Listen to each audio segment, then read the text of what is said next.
আজ ওই মা বাবার চোখের পানির কারণে আজকে তুমি যুবক, ওই মা বাবার চোখের পানি আর দোয়ার কারণে আজকে আমি চেয়ারে বসছি রে বাবা। ওই মা বাবার চোখের পানি আর দোয়া যদি না থাকতো, টাকার মালিক হইতে পারতা না রে বাবা, বাড়ি গাড়ির মালিক হইতে পারতা না। ওই মা বাবাই জীবনটা কত বিসর্জন দিয়া কষ্ট করে তোমারে আমারে বড় বানাইছে। এখনো এই বক্তা জগতে আইসাও বাড়ি যাইতাম বারে বা মাঝে মাঝে রাতের বেলা ঘুমায় থাকতাম, মশারি টানাই নাই দেখি সকালবেলা মাথার উপরে মশারি। মাকে বলতাম, মা আমি তো মশারি টানাই না, কে টানাইলো? কয় বাবা রাতে আমার ঘুম হয় না, আমি গভীর রাত্রে খুঁজলাম, তোর তাহারা দিতে গিয়া পাহারায় গিয়া দেখলাম মশারি নাই, মশা ঘুরে, আমি মা নিজে তোর মশারি টানাইয়া দিলাম। ওই মাকে যারা ভুলিয়া গেছো রে যুবক, ওই মায়ের কলিজায় যারা আঘাত দিয়েছো, এখনো সময় আছে, ক্ষমা চাও। আজকে এই সুন্দর বেহেশতের বাগানে বৈশাও তোমার এত বয়ানের পরেও দিল নরম হয় না। অথচ কারণটা কি জানো? মা বাবার কষ্টর বরদোয়া তোর কপালে লাগছে। না হয় বহু বান্দার চোখে পানি, তোমার চোখে পানি আসবে না কেন? আল্লাহ তো তওবার দরজা দিয়া ডাকতেছেন। ওই মা বাবায় যদি ক্ষমা না করে তোমার কোটি তওবায় কাজ হবে না। তুমি যদি বান্দার অন্তরে কষ্ট দাও, আল্লাহর প্রিয় বান্দা যারা, এদের অন্তরে যদি কষ্ট দাও, তোমার হাজারো তওবায় কাজ হবে না, চোখে পানি আসবে না। মুরব্বীদের থেকে ক্ষমা নাও, আলেম থেকে দোয়া নাও, আল্লাহর কাছে কঠিন ভাবে তওবা করে নাও। দুনিয়ায় কয়দিন বাঁচবি রে যুবক? এমন একটা দিন নেই যুবকের লাশের খবর নাই। পানির নিচে যুবকের লাশ, গাড়ির নিচে যুবকের লাশ, ঘুমের বিছানায় যুবকের লাশ। ও আল্লাহর বান্দারা, আজকে রক্তের গরমে মানুষের সাথে বেয়াদবি করো, কথার কোনো ব্যালেন্স রাখো না, বেয়াদবিমূলক আচরণ করো, চোখ গরম করে তাকাও। অথচ তোমার এই বাহাদুরি কিন্তু একদিন নিঃশেষ হয়ে যাবে। ও আল্লাহর বান্দারা, ও যুবক বাবারা, আল্লাহর নবীর তরিকা মতে চলার জন্য তৈরি হয়ে যাও। মা বাবার দোয়া নিও। যদি মা বাবা বেঁচে থাকে, বাসায় গিয়া মাকে বলিও, মা জীবনটা ভর কত কষ্ট তোমাকে দিয়েছি, মাঝে মাঝে তুমি কান্না করছো, কষ্ট পাইছো। আজ আমি তওবার নিয়ত করে আসছি, আর কোনোদিন বেয়াদবি করব না। তুমি আমার মাথায় হাত দিয়া দোয়া করিয়া দাও। ও মা, তুমি দোয়া না করেন আমি আগাইতে পারবো না। ওই মা বাবার দোয়ার কারণে আজকে টাকার মালিক, বাড়ির মালিক, সম্মানের চেয়ারের মালিক। ও আল্লাহর বান্দারা, ওই মা বাবার দোয়া নেওয়ার চেষ্টা করো। এরে আল্লাহর বান্দায় ময়দানে যারা আছো, অনেকের মা দুনিয়ায় নাই, অনেকের বাবাও দুনিয়াতে জিন্দা নাই। আমার মায়ার নবী দুনিয়াতে আসি একবার আব্বু বলে ডাক দিতে পারলেন না। 6 বছর বয়সে নবী মা হারা বড় অসহায়, চোখের পানি ফেলে কাঁদতেছেন।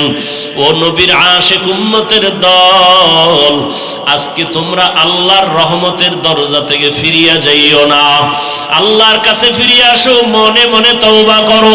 তোমাকে আমাকে মানুষ কতই ভালো বলে, অথচ গুনার কারণে আল্লাহর কাছে কত বড় অপরাধী হয়ে আছো। আল্লাহর কাছে তুমি দেখো, গুনার কারণে তোমার চোখ না পাক, জিহ্বা না পাক, অন্তর না পাক। আল্লাহর কাছে তওবা করে ক্ষমা চাও। মনে মনে আল্লাহকে বলো, জীবনে যত গুনাহ করছো, অন্যায় করছো, মা বাপ ভাই বোনেরা কেউ জানে না, জানলে তোমাকে আর মহব্বত করতো না। আল্লাহ জানার পরেও একবারও রাগ করিয়া পানি বন্ধ করে নাই। বাতাস গভীর রাত তোমাকে আমাকে ডাকেন প্রথম আসমানে এসে, ও বান্দা কত আর ঘুমাবি, আমার দরবারে তওবার জন্য তৈরি হও। যারা আল্লাহর কাছে বিনয় হইয়া বলবে, ও দয়ার মালিক, এই চোখের দ্বারা তো কত গুনাহ করলাম, কেউ জানে না, মাওলা তুমি জানো। এই হাতের দ্বারা কত অন্যায় করছি, মাওলা তুমি ছাড়া কেউ জানে না। এই জবানের কথার দ্বারা, গালির দ্বারা, গীবতের দ্বারা কত অন্যায় করেছি, মাওলা তুমি ছাড়া কেউ জানে না। ও আল্লাহ, আজকে এই ময়দানে আসছি, বেহেশতের বাগান। আমরা বুঝি না, আল্লাহ কিন্তু ধৈর্য ফেলায়, দেখে। এই মিয়া, অন্যায় করছেন আপনি, আপনার বাচ্চা মাইয়া আছে ঘরে, আছে না? বাচ্চা ছেলে আছে না? ওর কোনো গুনাহ হইছে? আমল নামাও জারি হয় নাই, হইছে? তো ওই বাচ্চা অসুস্থ কেন হসপিটালে?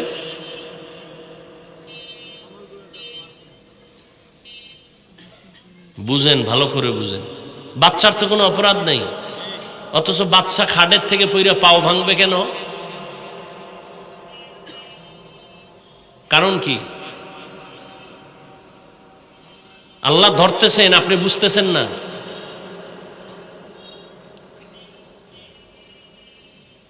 বর্তমান দুনিয়াতে রসুলের ওয়ারিস উলামায়ে কেরাম, তবে এখানে একটা শব্দ আমি বাড়ায় বলছি, উলামায়ে আহলে হক, কারণ উলামায়ে কেরামের মধ্যে বিশাল এক বাহিনী আছে, এরা আহলে বাতিল, ভণ্ড। আহলে হক বলছি, যাদের কথায় মানুষের দিল নরম হয়, যাদের কথায় মানুষের আমল বাড়ে, যারা সুন্নতের উপরে মজবুত। এদের ব্যাপারে যারা একটু উল্টাপাল্টা করে বুঝে শুনে, এদের শাস্তিটা মরার আগেই হয়ে যায়। আল্লাহ ধরেন না, এমন এক টাইমে ধরেন যে সে পিছে ফেরার আর সুযোগ পায় না। আপনারে ধরলে যা কষ্ট পাইবেন, এর থেকে আপনার বাচ্চারে ধরে ফেলবে, আপনার স্ত্রীকে ধরবে, এর থেকে কষ্ট আপনি বেশি পাইবেন। আর আল্লাহ কখন ধরছে? সীমানা লঙ্ঘন করে ফেলছে আর ছাড় নাই। আর একটা পয়েন্ট মনে রাখবেন, আমি ছোট ছোট পয়েন্ট বলবো, এগুলো মনে রাখবেন, কাজে লাগবে।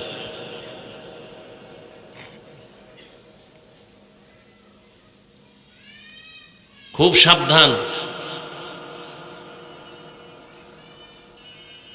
যারা আলেমদের সাথে বেয়াদবি করে, এ মনে করবেন না যে আজকেই করেছে। ওরা মূলত মা বাবার সাথে বেয়াদবি করার থেকে এসে আলেমদের সাথে করে। ওদের উপরে মা বাবার অভিশাপ, এই কারণে ক্রমান্বয়ে অপরাধ বাড়তে থাকে। আল্লাহ না করুন একজনের বরদোয়া যদি কপালে লেগেই যায়, তাহলে জায়গায় শেষ। ও দেখবে চাক্কার তলে পাও শেষ, পানির মধ্যে লাশ ভাসে।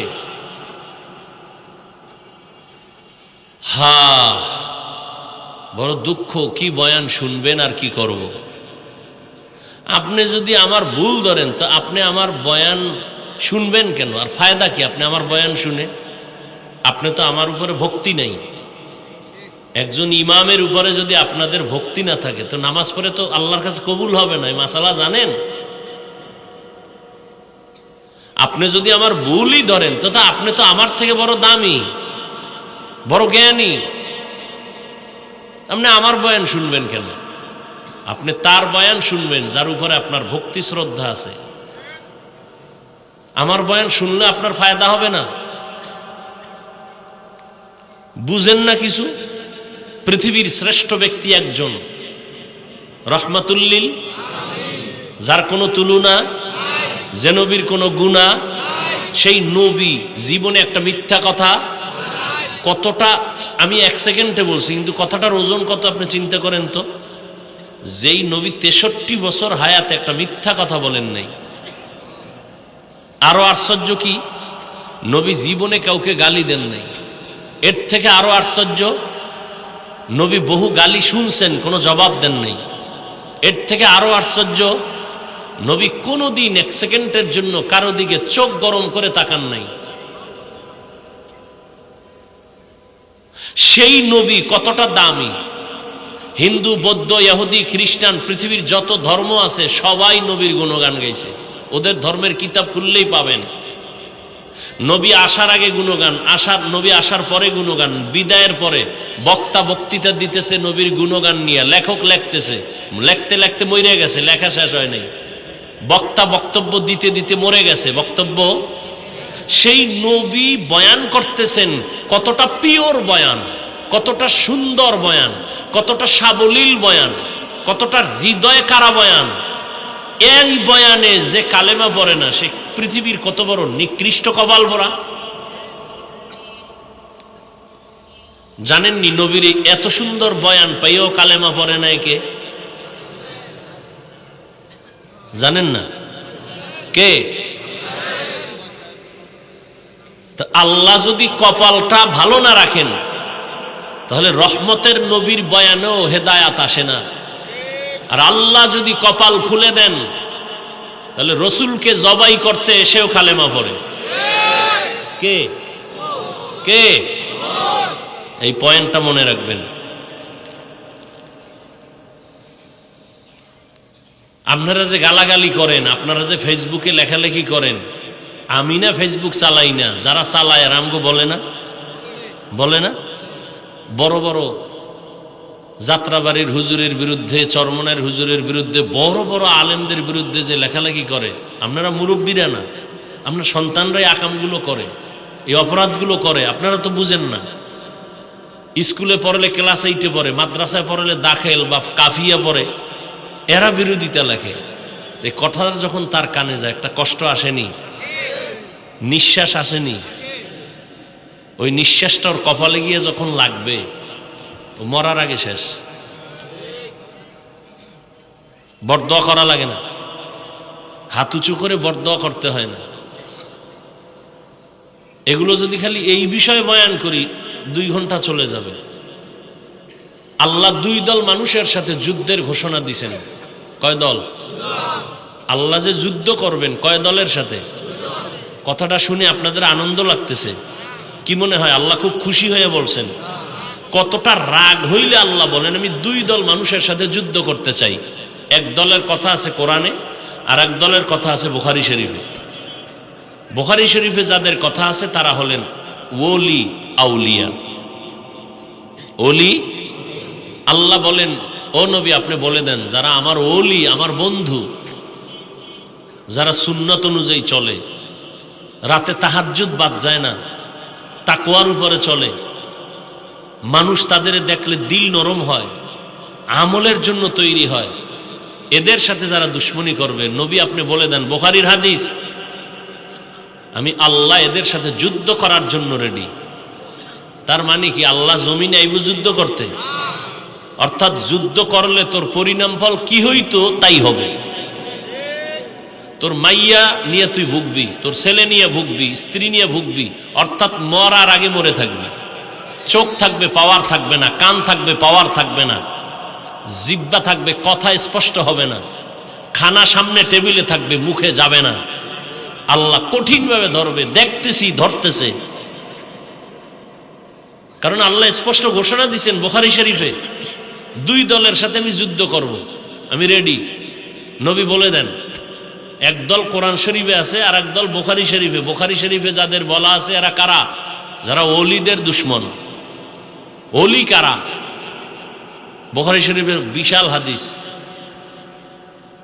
যারা আল্লাহর মোহাব্বতে বেশি বেশি নফল ইবাদত করে ফরজের পাশাপাশি।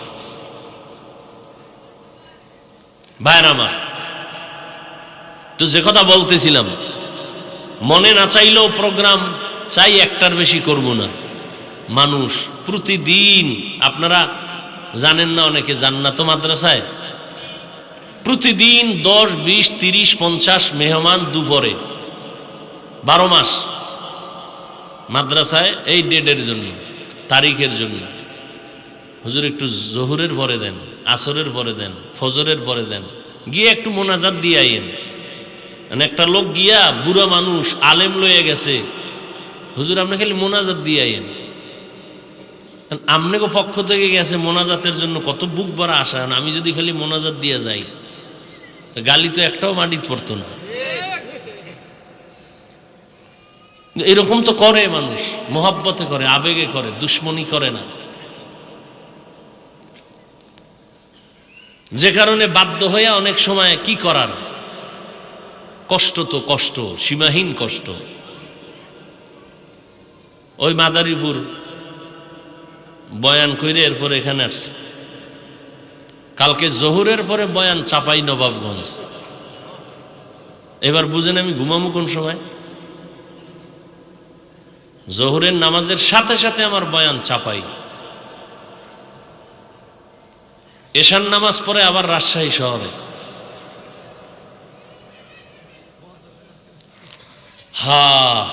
কষ্ট দিয়েন না আলেমদেরকে, অনুরোধ করে গেলাম। যুবকেরা মুরব্বীদেরকে কিছু বলবো না, তোমাদেরকে বলছি, জীবনে কিছু করো বা না করো, মানুষের বরদোয়া নিও না। এই একটা ওয়াজ আজকে বাড়ি নিয়ে যাও। মায়ের বরদোয়া, বাবার বরদোয়া, ওস্তাদদের বরদোয়া, শিক্ষকদের বরদোয়া, আলেমদের বরদোয়া, ইমামের বরদোয়া, এলাকার দাড়িওয়ালা মুরব্বীদের বরদোয়া, এক কথায় কোনো মানুষের বরদোয়া নিস না। বিছনায় পড়ে পঙ্গু হয়ে কাঁদবি, চোখের পানি মোছার মানুষ পাবি না, লিখে রাখ। যা করো মানুষের বরদোয়া নেওয়ার মতো কোনো কাজ করবি না। এই আজকের যুবকদের জন্য এটা আমার মূল পয়েন্ট। তোমার কবরে তুমি যাবা, আমার কবরে আমি যাব। এরপরও তোমার পিছনে কতটা মেহনত ওলামায়ে কেরাম করেন, কি দাও এর বিনিময়ে? তুমি একটা টাকাও তো দাও না। ইমাম সাহেব নামাজ পড়ায়, বেতন 10,000, 6 মাস বাকি, তাও একজনে দেয় না। ইচ্ছা করলে কমিটির মূল যে দায়িত্ব, ইচ্ছা করলে পারে, হে দেয় না, দেয় 100 টাকা মাসে। আর একজনে দেয় 20 টাকা, আর একজনে 5 টাকা, এরকম উঠাইয়া এরপর ইমামের বেতন। আর সে চোখ বন্ধ করে ধান্দাবাজি করে টাকা কামাই করে লক্ষ লক্ষ টাকা, ডান হাতে বাম হাতে। কিন্তু লাভ কি? ঘরে গিয়া দেখো শান্তি নেই।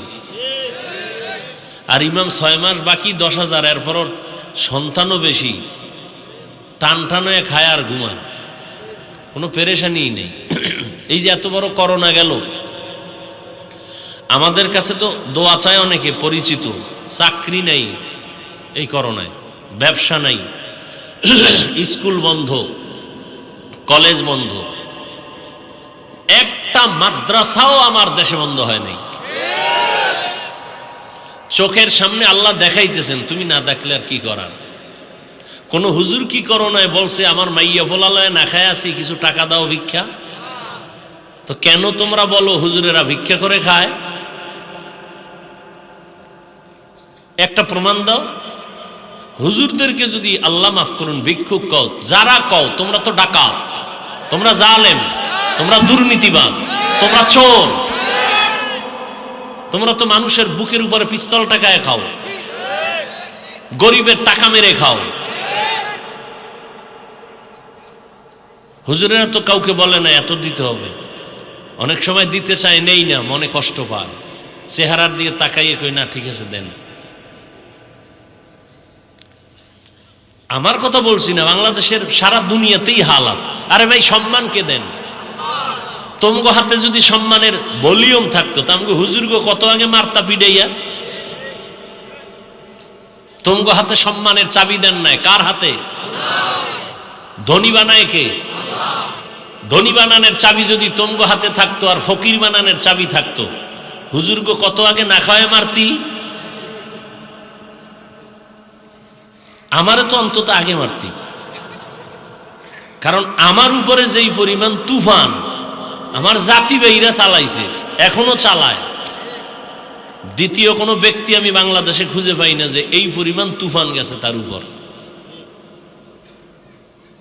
আমি কোনো দল করি না, কোনো রাজনীতি করি না, নির্দিষ্ট কোনো দলের ব্যানারে চলি না। এই যত মানুষ আসছে, কোনো দলের ব্যানারে আসছে? আওয়ামী লীগ আছে, বিএমপি আছে, জাসদ আছে, অসৎ আছে, বাসদ আছে, সব এনে। যারা আমার পিছনে পিছনে কাফের বলে গালি দেয় ওরাও আছে। কি কয় শুনি, আছে না? আমি মনে করি এরা সব নিরেট মানুষ, নির্ভেজাল আমারে মহব্বত করে আল্লাহর জন্য। আলহামদুলিল্লাহ এখনো পিছনে কেউ ফেলতে পারে নাই, বরং সম্মানের সাথে এত তুফানের পরে টিকে আছি। আমার বউ নিয়া বিশুদ্ধার কম করছে, আমার মাইয়া ভোলা নিয়া কম করছে। এরাও বলে মানুষ, এরাও বলে আলেম। মানুষের ব্যক্তিগত বিষয় নিয়ে বিষোদ্গার করা, এটাকে বলা হয় অনাধিকার চর্চা করা, হারাম। কিন্তু আজ দেখতেছি ওরা ধুকে ধুকে কাঁদতেছে, ধুকে ধুকে জায়গায় জায়গায় বেইজ্জতি হইতেছে। আর আল্লাহ আমাকে রাখছেন শকর, অহংকারী না, সম্মানের সাথে আছি এখন আলহামদুলিল্লাহ। আপনাদের দোয়া, মা বাবার দোয়া, মুরব্বীদের দোয়া। কারণ আমি কারো ক্ষতি করার বয়ান করি না তো, কারো উপরে আঘাতমূলক কথা বলি না তো। কারণ কি জানেন, ওই দিন কিতাব দেখলাম, আল্লাহ কোরআনের আয়াত দিয়া নবীকে বলতেছেন, নবী সাবধান, আপনার অন্তর শক্ত করবেন না, নরম। দেখছেননি, মাত্র 13 বছরের মধ্যে মক্কার মানুষ ছিল নিকৃষ্ট, খারাপ, চরিত্রহীন, লম্পট। কেমন খারাপ? পৃথিবীতে একটা শ্রেষ্ঠ ঘর হলো বাইতুল্লাহ। এই বাইতুল্লাহকে ল্যাংটা হয়ে, উলঙ্গ হয়ে নারী পুরুষ তওয়াফ করে। কতটা চরিত্রহীন, খারাপ। আপন বাবা নিজের কন্যাকে হত্যা করে, জবাই করে, পাথরের মধ্যে চাপা দিয়ে মেরে ফেলে, পাথরের ভেতর থেকে আওয়াজ আসতেছে, আব্বু আমাকে বাঁচাও। কতটা খারাপ! সেই মানুষগুলোকে মাত্র 13 বছরের বাউন্ডারির মধ্যে রসুল স্বর্ণের মানুষ বানায় দিলেন। একটু আগেই বলেছি, রসুল একটা গালি দেন নাই, বেতের বাড়ি দেন নাই, চোখ গরম করেন নাই। মাত্র 13 বছরে মানুষগুলো এত দামি হয়ে গেল। আল্লাহ জিব্রাইলকে বলেন, জিব্রাইল যাও, একটা লিস্টি দিয়ে দিলাম, মুহাম্মদের কাছে দিয়ে দাও। লিস্টির মধ্যে কয়েকজনের নাম আছে, এদেরকে নবী যেন ঘোষণা দিয়ে দেয়, এরা বিনা হিসাবে জান্নাতি। যেই মানুষগুলো চরিত্রহীন, পৃথিবীর নিকৃষ্ট, খারাপ, স্বর্ণের মানুষ হয়ে গেল 13 বছরে। নবী একটা বেতের বাড়িও দেন নাই, গালিও দেন নাই, গালির জবাবও দেন নাই, চোখ গরমও করেন নাই। তো কি দিয়ে এত দূর আগাইলেন? আল্লাহ বলেন, ফাবিমা রাহমাতিম মিনাল্লাহ লিনতা লাহুম ওয়ালাউ কুনতা ফাদ্দান গালিযাল কলবি লানফাদ্দু মিন হাওলিক। হে পয়গম্বর, আপনার অন্তর যদি কঠোর হতো, মানুষ ভেগে যাইতো। আল্লাহ আপনার উপরে দয়া করেছেন, রহমত করেছেন, যে কারণে আপনার অন্তর বড় নরম। আপনার অন্তর নরম হওয়ার কারণে দুশ্মন পর্যন্ত আসে আপনার উপর আক্রমণ করবে, সামনে আইসা দুর্বল মোমের মতো নরম হয়ে বলে, নবী মাফ করে দেন, কালেমা পড়ায় দেন। নবী আর এক বেঈমান ইহুদি, তরবারি হাতে, নবী একা। এইবার কয়, এই মুহাম্মদ, এইবার তুমি আর আমি ছাড়া কেউ আছে? কয় না। কয় তরবারি কার হাতে? কয় আপনার হাতে। আমি যদি এখন তোমার কল্লাটা কাইটা ফেলাই, কেউ ফিরেই তারবে? নবী কাহা পারবে? কয় কে? আমার আল্লাহ পারবে। নবী এই কথাটা, কেউ ফিরাইবে, তুমি যদি একটু দয়া করো। কয় না, আমার আল্লাহ যদি দয়া করে। ইহুদি কয়, মুহাম্মদ বেয়াদবি মাফ করে আমাকে কালেমা পড়ায় দাও। আমরা তো সেই নবীর উম্মত। নবীর আদর্শ কই? আমাদের আদর্শ কই? এখানে এতগুলো মানুষ হাফিজুর রহমানের ভুল ধরতে ধরতে কতটা বাজে কথা বলছেন জানি না, আল্লাহ জানেন, ফেরেশতারা লিখে রাখছে। অথচ আপনারা কতটা দামি যে আজকে ফজর পড়েন নাই, জহুর পড়েন নাই, আসর পড়েন নাই, মাগরিব পড়েন নাই, এশা পড়েন নাই, ওয়াজ শোনার জন্য পাগল। বাসায় গিয়া সারাটা রাত মোবাইল দেখে দেখে কবিরা গুনাহ, কবিরা গুনাহ, কবিরা গুনাহ। কি চরিত্রবান আপনারা মানুষ!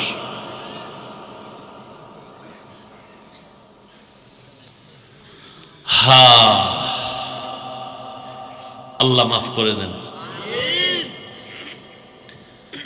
قل يا عبادي الذين اسرفوا على انفسهم لا تقنطوا من رحمة الله إن الله يغفر الذنوب جميعا إنه هو الغفور الرحيم।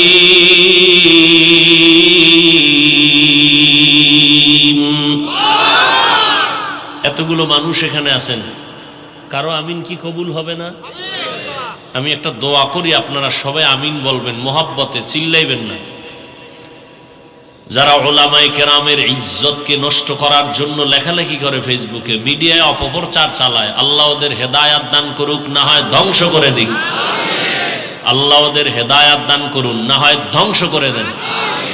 আল্লাহ ওদের কপালে হেদায়াত থাকলে হেদায়াত দেন, না থাকলে আল্লাহ কঠিনভাবে ধ্বংস করে দেন।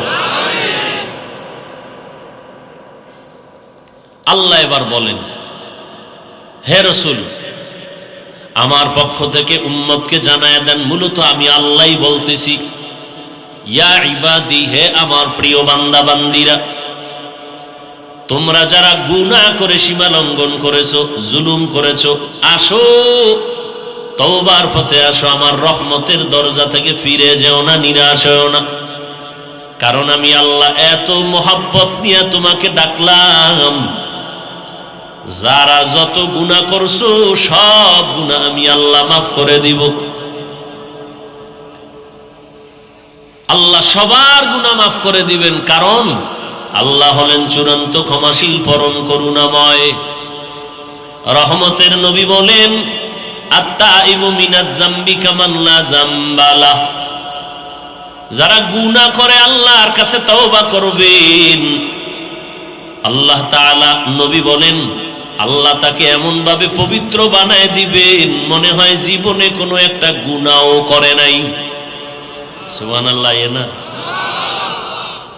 আতিনা ফি দারে দুনিয়া না হাসান, আতিনা ফি দারে উকবা না হাসান, ইয়া গিয়াসাল মুস্তাগীসিন হদিনা লাফতিখারা বিল উলুমে ওয়াল গিনা। এই উঠেন কেন? আপনি বাড়ি যাবেন, আমার মন চায় না বাড়ি যেতে। শুরু করতে পারলাম না, ব্যারাম শুরু।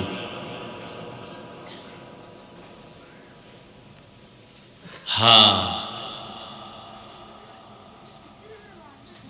কিছুক্ষণ বসবেন? কি ধৈর্য হবে? আল্লাহ সবাইকে কবুল করেন।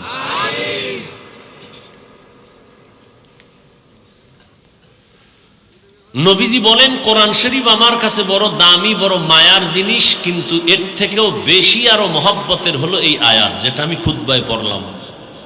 কেন? নবীজি বলেন আল্লাহ যে কত বড় দয়াময়, এই আয়াত হলো তার দলিল। কেমনে? আল্লাহ তাআলা এই আয়াতের মাধ্যমে পৃথিবীর সব মানুষকে তওবার পথে আহ্বান করেছেন। আরো খোলাসা কথা হলো, এই আয়াতের মাধ্যমে আমার দয়ার মালিক পৃথিবীর প্রত্যেকটা মানুষকে জান্নাত দেওয়ার আশ্বাস দিয়েছেন। এখান থেকে দুইটা পয়েন্ট আপনারা মনে রাখবেন। এক, আল্লাহ পাক রব্বুল আলামিন ঈমান ওয়ালা ব্যতীত কাউকে একটা সেকেন্ডের জন্য জান্নাত দিবেন না। জান্নাত দিবেন কাদেরকে? যাদের ঈমান আছে। নাম্বার দুই, আল্লাহ পাক এক সেকেন্ডের জন্য পৃথিবী তার মোহাব্বতের কোন বান্দা বান্দিকে জাহান্নামে দিতে চান না। এক সেকেন্ডের জন্য আল্লাহর কোন বান্দা জাহান্নামে যাবে, আল্লাহ এটা চান না। দলিলে আয়াত। এজন্য আল্লাহ পাক এখানে যদি বলতেন এই মুমিনেরা তওবা করো, তো যারা মুমিন না তারা বাদ, কিন্তু এমন একটা শব্দ আল্লাহ এখানে ব্যবহার করেছেন যেই শব্দটার পর্দার ভেতরে পুরা দুনিয়ার মানুষগুলো ঢুকানো। শব্দটা কোরআনের ভাষায় আবদ, বাংলায় বলি, উর্দুতে বলি বান্দা। ইয়া ইবাদি, হে আমার প্রিয় বান্দা বান্দিরা। বান্দা বলতে আল্লাহ পাক বুঝায় দিলেন, তুমি হিন্দু হও, তুমি খ্রিস্টান হও, ইহুদি হও, বৌদ্ধ হও, তোমরা আমার বান্দা, আর কারো বান্দা না। আমি আল্লাহ সবাইকে ডাকছি, আয় আয়। শয়তানের নফসের ধোকায় পড়ে যারা গুনাহ করেছো তওবা কর। তোমার গুনাহ করে পাহাড় বানাইছো, তোমার এই গুনার পাহাড়টা বানাইতে এক রাত্রে হয় না, একদিনে হয় না, এক মাসে হয় নাই, বছর বছর চলে গেছে, যুগ যুগ চলে গেছে। তুমি একটা গুনার পাহাড় বানাইতে তোমার 30 বছর, 40 বছর, 50 বছর, 70 বছর হয়ে গেছে। কিন্তু আমি মাওলার দয়াটা কেমন জানোনি? একবার যদি মাথা নত করে চোখের পানি ছেড়ে অনুশোচনা নিয়ে যদি অনুতপ্ত হইয়া বলো, ও দয়ার মালিক আমাকে তুমি মাফ করে দাও, আল্লাহ বলেন তোর 70 বছরের গুনাহ আমার ক্ষমা করতে একটা সেকেন্ডের সময়ও লাগবে না। আতিনা ফি দারে দুনিয়া না হাসান, আতিনা ফি দারে উকবা না হাসান, ইয়া গিয়াসাল মুস্তাগীসিন হদিনা লফতিখারা বিল উলুমে ওয়াল গিনা, হর গরি দে নেকো তু তৈয়ার হ্যায় জু না মাঙ্গে উসসে তু বেজার হে। এখন তুমি রাতে বসে আছো একটা জান্নাতি বাগানে, তুমি এখন চিন্তা করো কয়টা বাজে, ঘুমামু কখন, অথচ তোমার জীবনটা রাতের ঘুম নষ্ট করে মোবাইল চালায় কবিরা গুনাহ করে করে কাটাইছো, তার হিসাব মিলাও। দরওয়াজা জানালা বন্ধ করেছো রে যুবক, মাও দেখে না বাবাও দেখে না তুমি কি করো, কিন্তু আমার আল্লাহর কুদরতের ক্যামেরায় রেকর্ড হয়ে গেছে। তুই মোবাইলটা সামনে নিয়া সারাটা রাত কবিরা গুনাহ করে করে করে করে রাত কাটাইছো, কেউ দেখে নাই, একমাত্র আমার আল্লাহ দেখছেন। সীমা লঙ্ঘন করে ফেলছো, এই কারণে কিন্তু মা যদিও তোরে দেখে না, কিন্তু মায়ের অন্তরে বাড়ি লেগে গেছে তুই গুনাহ করো। মা কিন্তু ভিতরে ভিতরে কষ্ট আছে, তোরে বুঝাইছে, তুই গালি দিছো, আব্বাজান নিষেধ করছে, বাবার সাথে বেয়াদবি করেছো, শিক্ষক নিষেধ করছে, শিক্ষকের সাথে বেয়াদবি করেছো, মুরব্বীরা নিষেধ করছে, মুরব্বীদের সাথে বেয়াদবি করেছো। একটা মোবাইলকে কেন্দ্র করে নিজের চরিত্রটারও নষ্ট করছো, নিজের স্বাস্থ্যটাকেও নষ্ট করে ফেলছো। জানো না রে বাবা, মরণের পরের আযাব তো ভিন্ন কথা, বরং এই মোবাইলের কারণে একটা সময় খুব দ্রুত আসতেছে, বসে থাকবি বিছানায়, চোখ থাকবে পাওয়ার থাকবে না, কান থাকবে শ্রবণ শক্তি থাকবে না, হাত থাকবে হাতের বোধ শক্তি থাকবে না, তোমার ভিতরের হৃৎপিণ্ড নষ্ট হতে চলছে, কিডনির উপরে আক্রমণ, তোমার ব্রেনটা নষ্ট হয়ে যাইতেছে। আধা ঘন্টা কিছু পড়তে লইলে মাথা ঘোলায় যায়, ব্যথা করে, কিছুই টের পাও না, বুঝোই না, ব্রেন দুর্বল, কিছু পড়লে মুখস্থ থাকে না। এই মোবাইলের কারণে একদিকে তোমার শরীর নষ্ট, ভিন্ন দিকে চরিত্র নষ্ট। এখন তোমার মা বাবা, তোমার ভাই বোন, তোমার আপনজন, তোমার মুরব্বীরা চায় যদি তুই মরিয়া যাও মনে মনে সবাই খুশি, কারণ তোর মতো চরিত্রহীন সন্তান থাকলে মা বাবার ইজ্জত আরো নষ্ট হবে। তাহলে তোর এই বয়সে কি কামাই করছো? সবার বরদোয়া। শুরুতে বলছি যা করো মানুষের বরদোয়ার কোনো কাজ করবি না। আর কার বরদোয়া কামাই করছো? যার দোয়া না পাইলে তুই জীবনে সফল হতে পারবি না, সেই মা। বয়স কত তোর? 25। যুবকদেরকে বলছি একটু বাবা রাগ কইরো না, মোহব্বত করিয়া বলতেছি, রাগ কইরো না। তোমার বয়স কত? 25, 26, 27। তোমার উচিত কি ছিল? তুমি বাসায় গিয়া দুপুর বেলা নিজে গোসল করবা, মায়ের কাপড় ধুইয়া দিবা, রাতের বেলা মায়ের ঘুমের মশারি টানায় দিবা। কিন্তু তুমি কতটাই যে খারাপ, নিজে এত বছর বয়স হইয়া নিজের প্যান্ট শার্ট গুলো ঘরে ফালায় রাখো, মাকে বানাইছো চাকরানি, মা তোর কাপড় ধুইয়া রাখবে। আর যদি কও না হুজুর আমারটা কাজের মানুষ ধোয়, তা তোর মতো ইতর আর কে আছে? তোর জামা কাপড় আর একটা মানুষ ধুইবে? তোর ভক্তি, তোর এই ভক্তি, তোর এই রুচি, তোর অন্তরটা এত পচা।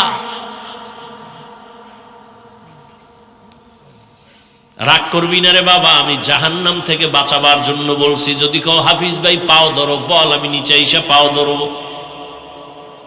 কারণ আর কয়দিন বাঁচবি রে যুবক, আমিও তোমার মতো যুবক সন্তান। তোমার ভিতরে একটা মন আছে, আমার মধ্যেও মন আছে। তোমার আকৃতি আর আমার আকৃতি সব এক। তোমার ভিতরে যে নফস আছে, আমার মধ্যে নফস আছে। তুলনামূলক তোমারে শয়তান ধোঁকা দেয় কম, আমারে দেয় বেশি। কারণ তোমার দ্বারা গুনাহ করাইলে ইসলামের এত পরিমাণ ক্ষতি হবে না, আমার দ্বারা ইসলামের যেই পরিমাণ ক্ষতি হবে গুনাহ করাইলে। শয়তান আমারে এত ধোঁকা দেয়। ওরে হুদা কি জিন শয়তান নি, বড় বড় মানুষ শয়তান হইয়া তাবিজ করতেছে, জিন পাঠাইতেছে। হাফিজুর রহমান এইভাবে এক নাগারে ময়দানটার মধ্যে দৌড়াইতেছে। এত বছর হয়ে গেল, যুগের উপরে চলে গেল, এরপরও এরা কেউ থামাইতে পারে না, কোনো তাবিজেই তো ধরে না। কত জিন সালাম দেয়, কত কুফুরি কালাম। আমি তো জানি একামগুলো কোন হজরতেরা করে, কোন কুতুবখানায় বইয়া, সব জানি।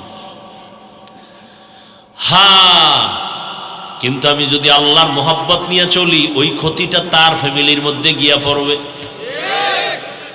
আমার উপরে আসবে না, গুইরা তার ফ্যামিলিতে গিয়া পড়বে। হয়তো ওর বাচ্চা নষ্ট হয়ে যাবে, ওর বাচ্চা পঙ্গু হয়ে যাবে। আমার বরদোয়া করা লাগবে না, কারণ দুইটা অপরাধ আছে দুনিয়াতে করলে আল্লাহর রাসূল বলেন শাস্তি হবে মরার আগে। দুইটা অপরাধ। কয়টা? যুবকদেরকে বয়ান করতেছি, বুঝো বাবারা। ক্বালান নবী সাল্লাল্লাহু আলাইহি ওয়া আলিহি ওয়াসাল্লাম ইসনানি ইউআজ্জিলুহুমাল্লাহু ফিদ দুনিয়া আল বাগয়ু ওয়া উকুকুল ওয়ালিদাইন আও কামা ক্বালান নবী আলাইহিস সালাতু ওয়াস সালাম। পয়গম্বর বলেন, ও উম্মতের দল, দুইটা অপরাধ আছে যদি দুনিয়াতে করো শাস্তি হবে মরার আগে। এক নম্বর অপরাধের নাম জুলুম। কি? দ্বিতীয় অপরাধের নাম মা বাবার সাথে বেয়াদবি। জুলুম আবার তিন প্রকার: আল্লাহর সাথে জুলুম করা, নিজের সাথে জুলুম করা, অন্যান্য মাখলুকতের সাথে জুলুম করা। ও বান্দা, ভালো করে মনে রাখবা, তওবা করলে আল্লাহ গুনাহ মাফ করবেন। 50 বছর 70 বছরের গুনাহ 1 সেকেন্ডে মাফ। তবে এই কথাটা ঘরের দরজায় লেখা রাখিও, বান্দার হক যদি নষ্ট করো, বান্দা ক্ষমা না দিলে মাওলা মা ক্ষমা দিবে না। মা বাবার সাথে বেয়াদবি করছো, মা বাবায় যদি ক্ষমা না দেয় আল্লাহ ক্ষমা দিবেন না, আল্লাহর ওয়াদা। শিক্ষকের সাথে বেয়াদবি করেছো, শিক্ষক যদি ক্ষমা না দেয় তার ইজ্জত নষ্ট করেছো, তিনি যদি ক্ষমা না দেয় আল্লাহ ক্ষমা দিবেন না, স্পষ্ট আল্লাহর ওয়াদা। বান্দার হক নষ্ট করেছো, এক আল্লাহর বান্দি, নারী না পুরুষ? নারী। জীবনভর নেক আমল নেক আমল নেক আমল নেক আমল করেছে, জীবনের শেষ ভাগে একটা ছোট্ট অন্যায় করেছে। ঘরের ভেতর একটা বিড়াল ঢুকছে, বিড়ালটারে খাঁচা আটকায় দিছে, নিজেও খানা দেয় না, অন্যের ঘরে গিয়া খাবে সেই সুযোগও দেয় না। বিড়ালটা খাঁচায় বসে ধুকে ধুকে না খাইয়া মরে গেল। নবীজি শুনাইতেছেন সাহাবায়ে কেরামদের, ও সাহাবারা, জানুনি পরিণাম ফল মহিলার কি হইছে? গাইবি আওয়াজ আসছে আল্লাহর পক্ষ থেকে, এই আল্লাহর বান্দি, জীবনভর যত নেক আমল করেছো সব আমল বরবাদ। কার সাথে জুলুম করছে? বিড়ালের সাথে জুলুম করলে যদি জিন্দেগি বরবাদ, মানুষের সাথে যারা জুলুম করে কি নাই এরকম কেউ?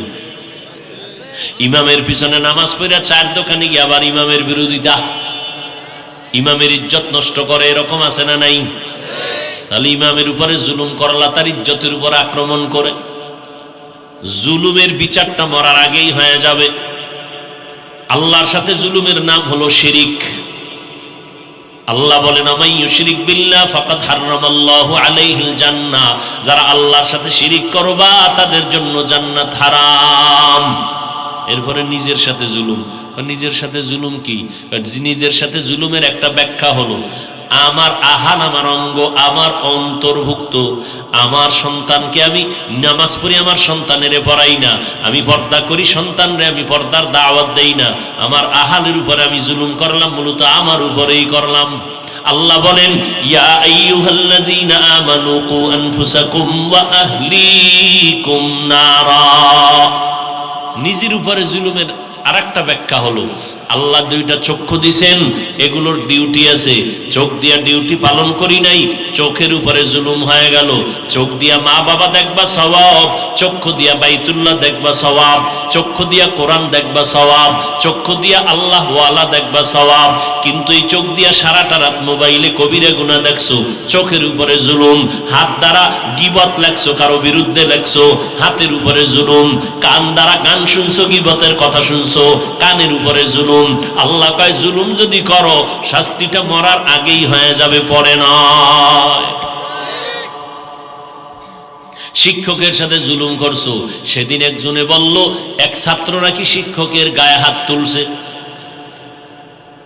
কত বড় পাওয়ার আলা ছাত্র বুঝেন? হ্যাঁ, আমি আজকে মাদ্রাসায় বৈশা কিছু ছাত্র বলতেছিলাম, ওরাও দুষ্টামি করে। আমি কি তোরা এতটা বেপরোয়া হইলি, তোকে তো কিছু বলা যাইব না, কারণ সামনে এমন দিন আসবে তোদের থেকে আমাকে দোয়া নিতে হবে। ছাত্ররা এসে শিক্ষকের বলবে, হুজুর মোবাইলে টাকা নাই তো এমবিটা ভরে দেন। এমন অবস্থা হয়ে যাইতেছে। শিক্ষকরা ছাত্রকে ভয় পায়। কি পরিমাণ ছাত্রগুলো চূড়ান্ত গাদ্দার আর বেয়াদব। কতটা বেপরোয়া বেয়াদব হইলে শিক্ষক ছাত্রকে ভয় করতে হবে? কতটা বেয়াদব হইলে, উশৃঙ্খল হলে মা বাপ সন্তানকে ভয় করতে হবে? উত্তরবঙ্গের ঘটনা, একেবারে ঠিকানাটা বললাম না। সন্ধ্যাবেলা সন্তান ঘরে এসে বাবাকে বলে, বাবা 10,000 টাকা দেও। বাবা জানে এখন টাকা নিয়ে বন্ধুদের আড্ডায় যাবে, মদের আড্ডা করবে, নাচ গান করবে। কয় দিব না। বাবারও দোষ আছে, আগে যে দিয়ে একটু লোভ দেখাইছে, এখন বাবা হাটলাইনে গেছে, দিব না। সন্তান মায়ের কয়, মা তাড়াতাড়ি দিতে কও। মা আবার কয় 1 টাকাও দিবেন না।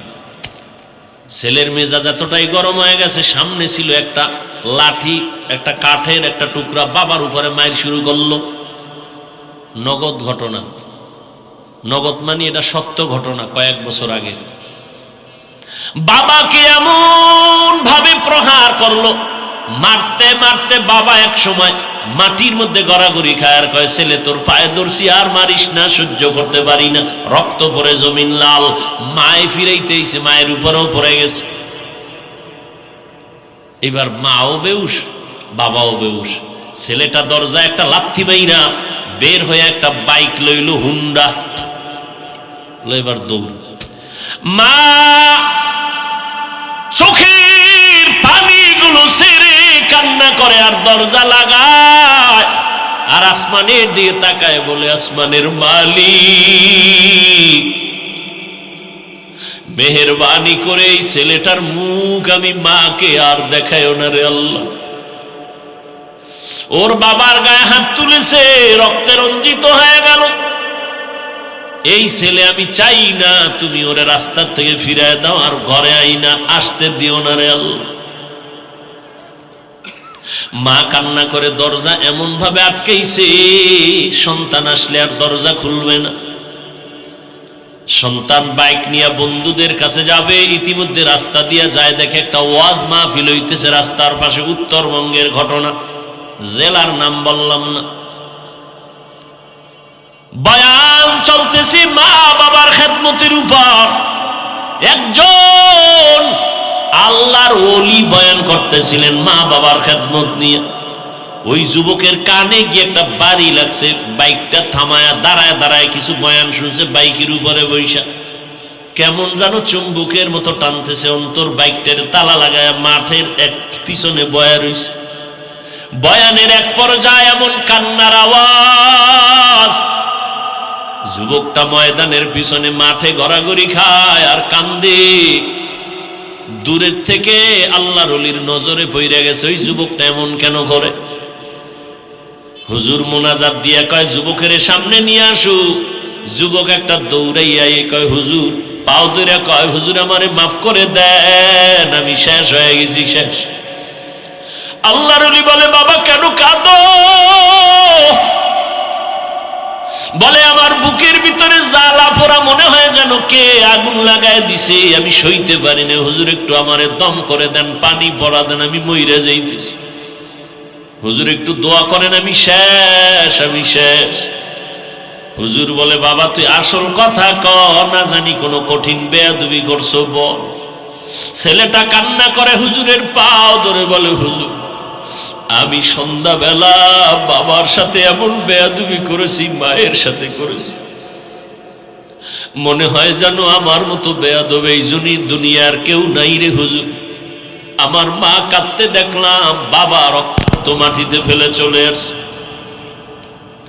হুজুর বলে, রে নিমক হারাম, আমার থেকে দূর হইয়া যা, তুই আমার কাছে আসবি না। যুবক এমন কান্না পাও আর ছাড়েই না। হুজুর একটু দোয়া করেন। ময়দানের মানুষগুলো সব তাকায় রইছে, কান্নার পরিবেশ পুরা ময়দান। হুজুর এইবার আল্লাহর কাছে দোয়া করলেন, ও মালিক, ও হয়তো না বুঝিয়া করছে, তুমি দয়া করে রহমান নামের উসিলায় ওরে মাফ করে দাও। এমন কান্না দিলেন, ওই যুবক চিরতরে তওবা করলো, হেদায়াত হয়ে গেল, আর জীবনে গুনাহ করবে না, কোনো বন্ধুদের আড্ডায় যাবে না, কোনোদিন বেয়াদবি করবে না। এইবার হুজুর কয়, তাড়াতাড়ি যদি বাঁচতে চাও মা বাবার কাছে পাও ধইরা মাপ চাও। যুবক রাতের গভীরে বাড়ির দরজায় গিয়া ডাক দিছে, আম্মু তুমি ঘুমাইছনি? মা কেমনে ঘুমায়, সন্তানের বিপদ, মায়ের চোখে ঘুম আসে না, কিন্তু মা শুনতেছে, দরজা আওয়াজ দেয় না, খুলে না, ওয়াদা করেছে দরজা খুলবে না। সন্তান বলে, দরজা খুলো মা। মা ভাবছে না জানি আরো কোন মেজাজ গরম নিয়ে আসছে। সন্তান প্রায় এভাবে চিল্লাইতে চিল্লাইতে এবার ওই দরজার বাইরে গড়াগড়ি খায়, কান্দে আর কয়, আম্মু দরজা খুলে দাও। কয় না আমি এইবার মা দাও জবান খুলে কয়, দরজা খুলবো না। তুই কি আবার মারবি নি? না, আর কত মারবি, আমার তোর মতো ছেলে লাগবে না, চলে যা। ছেলেটা কান্না করে আর বলে, মা আমি এইবার তোমাদের সাথে বেয়াদবি করতে আসি না, এই দরজা খুলে দাও, আমাকে একটু বাঁচার সুযোগ দাও, আমি বাবার পায়ে ধরে মাপ নিব। বলে, তোর বাবা বেহুশ, বিছানায় পড়ে আছে।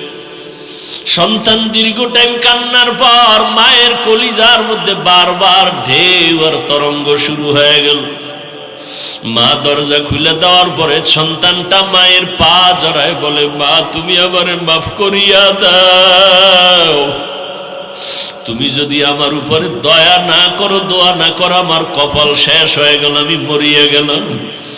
মা বলে, রে বাবা তুই আমার কাছে কেন মাপ চাও? বাবার পাও ধর,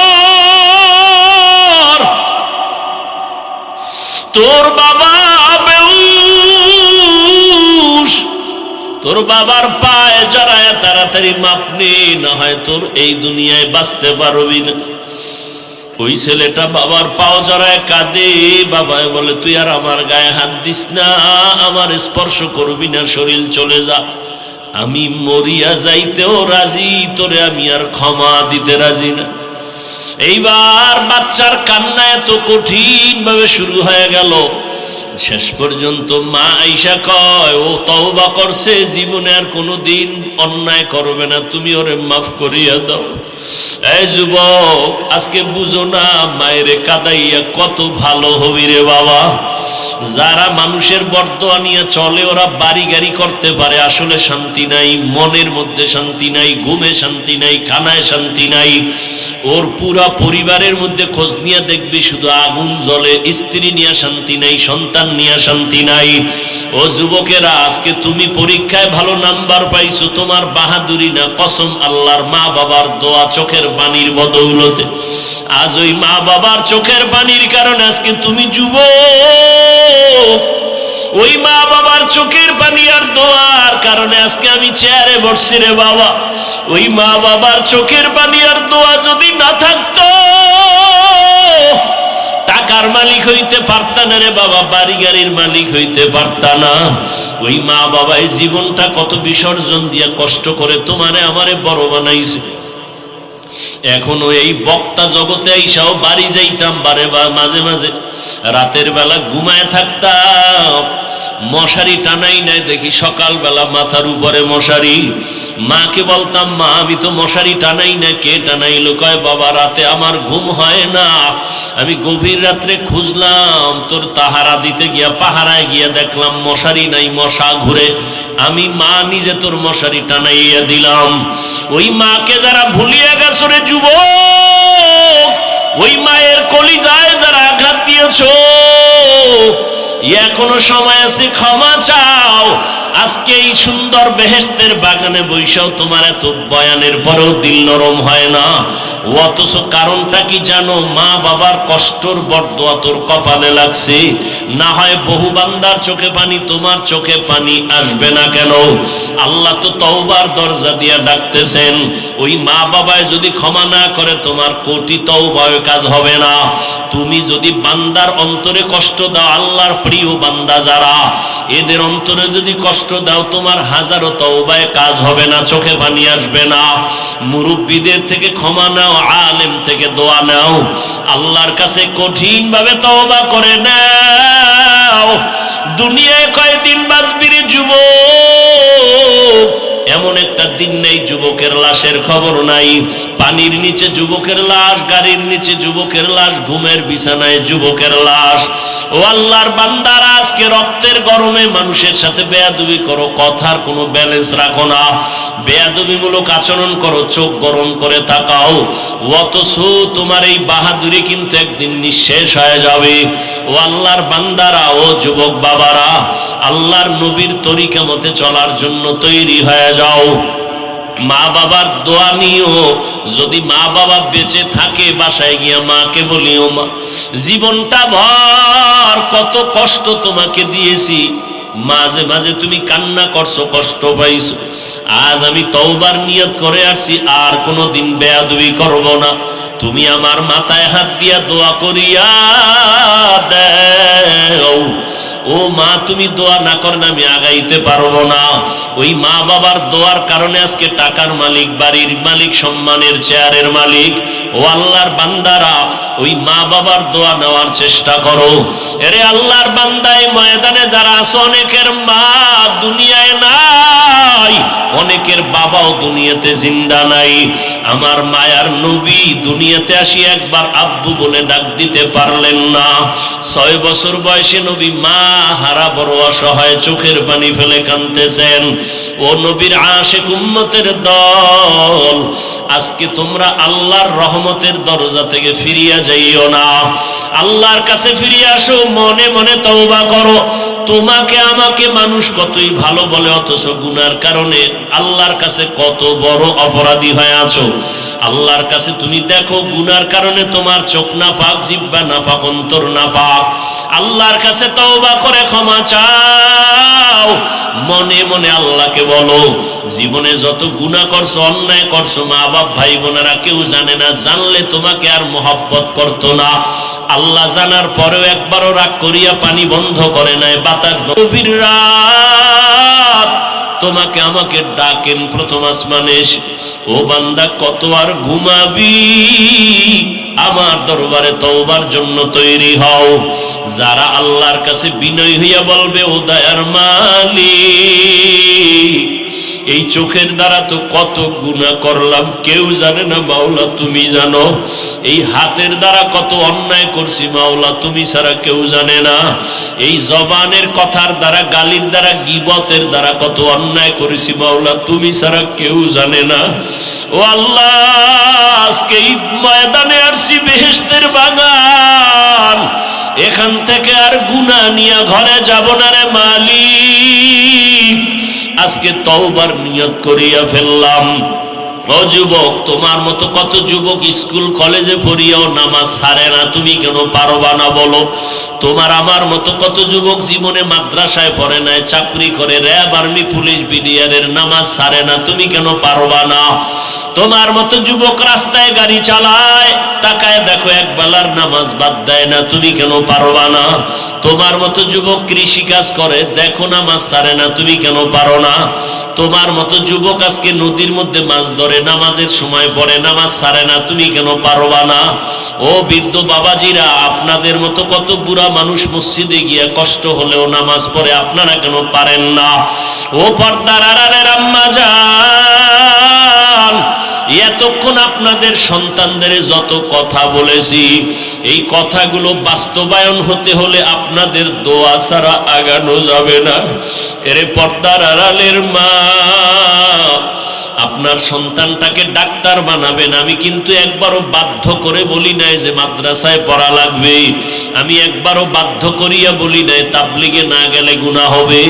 আপনার সন্তানকে আপনি ডাক্তার বানাবেন, কোনো বাধা নাই। আপনার সন্তানকে ইঞ্জিনিয়ার বানাবেন, বাধা নাই। আপনার সন্তানকে প্রফেসর বানাবেন, বাধা নাই। তবে আমার অনুরোধ হলো আপনার সন্তানকে আপনি বেয়াদব বানাবেন না। আপনার সন্তানকে ডাক্তার যদি বানাইতে চান, কোরআন পড়াইয়া নবীর আদর্শওয়ালা ডাক্তার বানায়া যাবেন।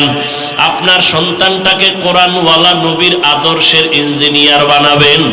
আপনার সন্তানটাকে কোরআন পড়নেওয়ালা নবীর আদর্শের প্রফেসর বানাবেন। আপনারও জীবন ধন্য হবে, সন্তানেরও জীবন ধন্য হবে। এরে আম্মা জান, আপনাদের এত সম্মান, আপনারা নবী না, নবীদের মায়ের মতো মা, সাহাবায়ে কেরামের মায়ের মতো মা। আপনারা আলেম হাফেজে কোরআনের মায়ের মতো মা। আপনারা খাদিজা রাদিয়াল্লাহু তাআলা আনহার মতো নারী, ফাতেমা রাদিয়াল্লাহু তাআলা আনহার মতো নারী, আয়েশা রাদিয়াল্লাহু তাআলা আনহার মতো নারী। আরে আম্মা জান, আপনারা ইসমাঈল নবীর মা হাজরা আলাইহিস সালামের মতো নারী। আপনারা ঈসা নবীর মা মারিয়াম আলাইহিস সালামের মতো দামি নারী। বেঈমান ফেরাউন যে আল্লাহর সাথে চ্যালেঞ্জ দিয়া নিজের খোদা দাবি করলো, ওই ফেরাউনের ঘরে তার আপন স্ত্রী আসিয়া এতটা আল্লাহর উপরে ভরসা ঈমান আনলো। আল্লাহর নবী বলেন জান্নাতে কিয়ামতে আমার সাথে আসিয়ার বিয়া হয়ে যাবে।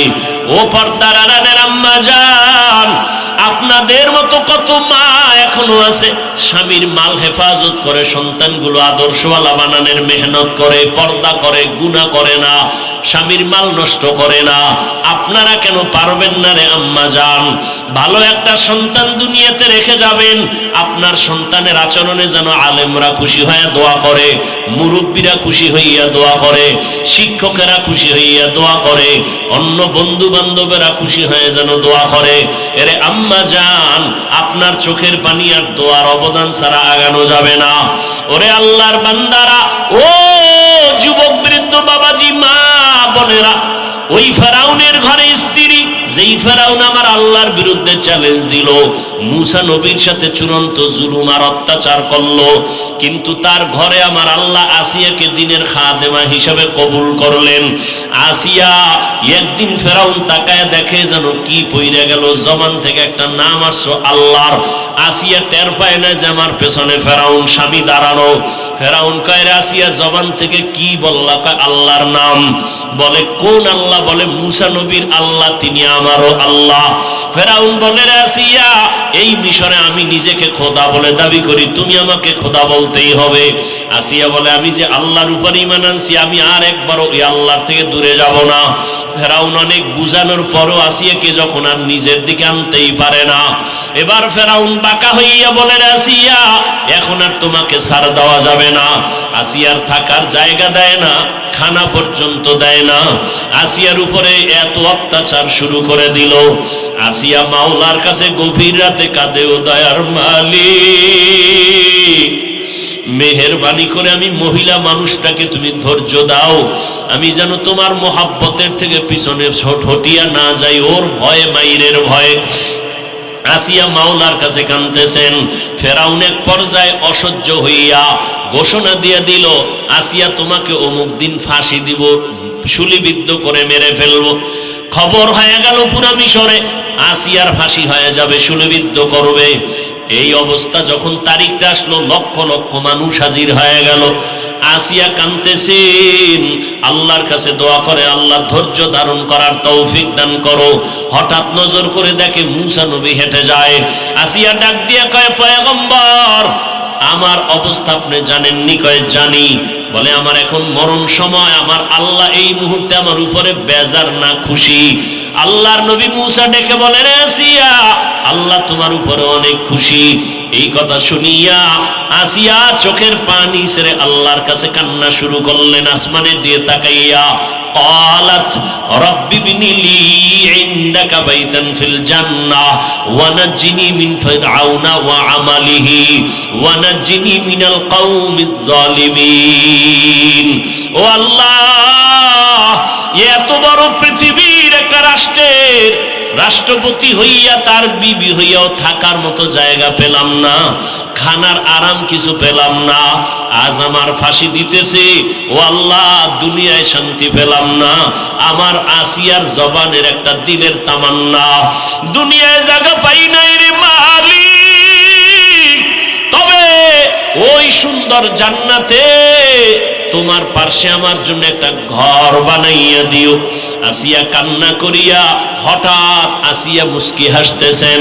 ফেরাউন বলেন, আসিয়া এখন তোমার বিপদ সময় হাসো কেন? আসিয়া কয়, বেঈমান তুমি বুঝবা না, আল্লাহ আমার কলবের চক্ষু খুলে দিয়েছেন। আল্লাহর কাছে দোয়া করেছি জান্নাতে একটা ঘর বানানোর জন্য। আমি এখন তাকায়া দেখতেছি জান্নাতের ঘর দেখা যায় সাজানো, লক্ষ লক্ষ ফেরেশতারা রেডি হয়ে আছে। আমার রুহুটা জান্নাতে মালিকের মোলাকাতে নিয়ে যাবে, তাড়াতাড়ি আমাকে শুলিবিদ্ধ করে দাও। মরণ হয়ে যাবে, আমি মাওলার মোলাকাতে চলে যাব। ওই জান্নাতের সাজানো ঘর দেখে আমি হাসতেছি খুশিতে। ফেরেশতারা অপেক্ষা করে আমাকে জান্নাতে নেওয়ার জন্য। ও পর্দার আড়ালের আম্মা জান, আল্লাহর কাছে তওবা করেন পিছনের গুনার জন্য। বৃদ্ধ বাবাজিরা আল্লাহর কাছে তওবা করেন। ও যুবকেরা আল্লাহর কাছে তওবা করো। আর যদি মা বাবার সাথে অন্যায় করো তার থেকে আগে ক্ষমা নিতে হবে। ওস্তাদ শিক্ষকের সাথে যদি বেয়াদবি করো তাদের ক্ষমা লাগবে আগে। কোন মুরব্বীদের সাথে যদি বেয়াদবি করো ক্ষমা ছাড়া আল্লাহ ক্ষমা করবেন না। তবে আল্লাহকে বলো, আল্লাহ জীবনে শয়তানের ধোকায় পড়ে অন্যায় করেছি, আজকে থেকে তওবা করলাম খাঁটিভাবে। এক ওয়াক্ত নামাজ আর ছাড়বো না, আর দাড়ি কাটবো না, বেপরদায় চলবো না, মা বাবাকে আর জীবনে কখনো কষ্ট দিব না, ওলামায়ে কেরামের বিরোধিতা করব না। আজকে থেকে তাদের পরামর্শ নিয়ে নেক আমল করব, নবীর সুন্নত অনুযায়ী চলবো। আজকে থেকে আর কোনোদিন কোনো অন্যায় করব না। ও আল্লাহ তুমি আমার তওবা কবুল করো। আল্লাহ পাকের ওয়াদা, বিনয়ী হইয়া যদি এক ফোঁটা চোখের পানি ছেড়ে তওবা করো বিনয়ের সাথে, আমার আল্লাহ মুহূর্তে তোমার জীবনের সব গুনাহ মাফ করে দিবেন। ও আল্লাহর বান্দারা, জানি না এই ময়দানে কার তওবার নিয়ত হইল তাও জানা নাই। তবে আমি শুরুতেই বলেছিলাম আল্লাহ যদি কবুল করে তো নবীকে জবাই করতে আসিয়াও কালেমা পড়ে নেয়। আর আল্লাহ যদি কপালে আগুন লাগায় দেয় নবীজির বয়ান শুনিয়াও কালেমা পড়ে না। এই রকম কিছু মানুষ এখানে আছে, বিভিন্ন জায়গায় আছে। প্রত্যেকটা মাহফিলে হাজারো বয়ান শুনিয়াও তার চোখে পানি আসে না। মোনাজাতে অনেকে কাঁদে, ওই কপাল পড়ার চোখে পানি নাই। বরং ওই বান্দা তওবারও নিয়ত করে না, বাইরে যাইয়া আরো বিরোধিতা করে, সমালোচনা করে। আর একদল আল্লাহর বান্দা আছে ওমরের মেজাজওয়ালা, এরা ময়দানে গুনাহ নিয়ে ঢোকার পর গুনার কথা যখন মনে পড়ে, মরণের ভয় যখন আসে, তখন চোখের পানি ছেড়ে গোপনে একা একা কাঁদে আর বলে, ও মালিক জীবনে তো অন্যায় কম করি নাই, দুনিয়াতে সূর্যের গরম সইতে পারি না, কবরে গুনাহ নিয়ে গেলে জাহান্নামের গরম কেমনে সহ্য করব? একটা বেতের বাড়ি সইতে পারি না, কবরে মাটির চাপ কেমনে সহ্য করব? ও আল্লাহ জীবনে আর কোনোদিন গুনার কাছেও যাব না। বান্দা যখন চোখের পানি ছেড়ে তওবা করে, আল্লাহ পাক রব্বুল আলামিন ওমরের মতো তাকে হেদায়েতের দরজায় কবুল করে নেন। ও আল্লাহর বান্দারা, যাদের অন্তর তৈরি হয়ে গেল, মুনাফিকি অন্তরে নাই, দুর্বলতা নাই, মরিয়া গেলে যাবা, তারপরও আর নামাজ ছাড়বা না, দাড়ি কাটবা না, মা বাবাকে কষ্ট দিবা না, ওলামায়ে কেরামের দোয়া নিয়ে চলবা, নবীর তরিকা মেনে চলবা, কোনোদিন কারো বরদোয়া নিয়ে চলবা না, আল্লাহর নবীর তরিকা মেনে চলবা, দেশ জাতির বিরুদ্ধে ষড়যন্ত্র করবা না। তওবা করার মতো যদি কারো অন্তর তৈরি হয়, মুনাফিকি না থাকে, খাঁটি তওবার নিয়তে দুটো হাত আল্লাহকে দেখায়া দাও।